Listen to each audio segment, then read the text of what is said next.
For those of us who grew up in the 80s, few phrases stirred the imagination quite like, "I have the power." We'd wake up early on Saturday mornings and tiptoe downstairs in our pajamas, just to claim our spot on the carpet before anyone else woke up. Bowl of sugary cereal in hand, we'd watch a blonde-haired prince transform into the most powerful man in the universe.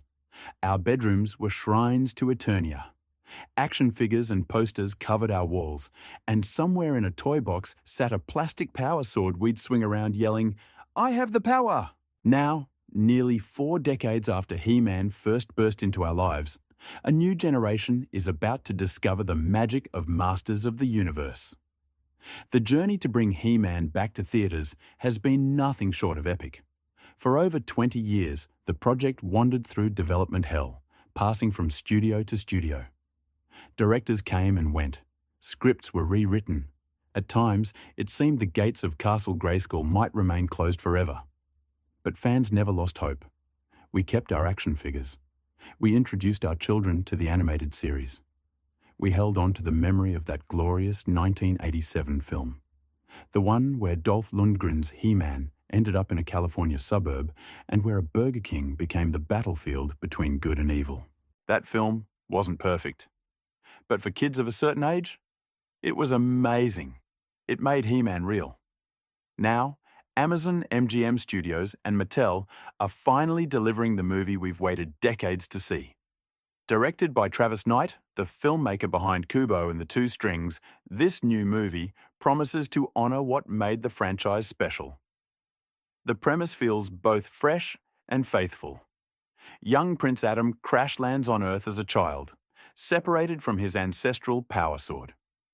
He grows up on our world, unaware of his true destiny, until 2 decades later, when he finally reclaims his birthright and returns to Eternia to face the evil that threatens his homeland.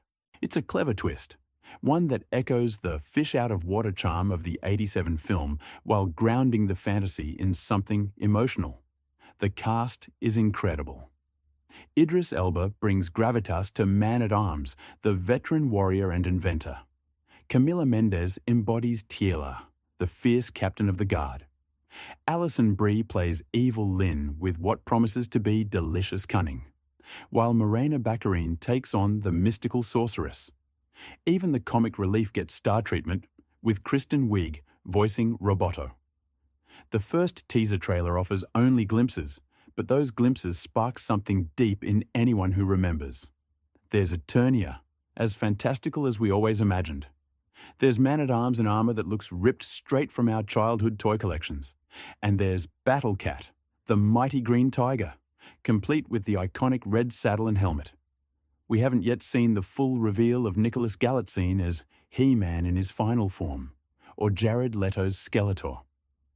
But what we have seen suggests a production that understands the heart of this world.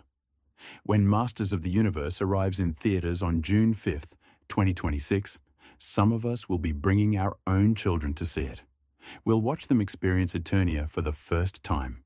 And maybe, just maybe, we'll feel that same spark of wonder we felt all those years ago on a Saturday morning, when anything seemed possible and a blonde-haired barbarian taught us that the real power wasn't in the sword, it was in believing you could make a difference.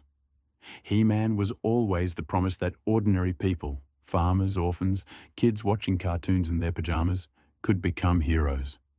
We never stopped believing in that promise, and now, finally, He-Man is coming home.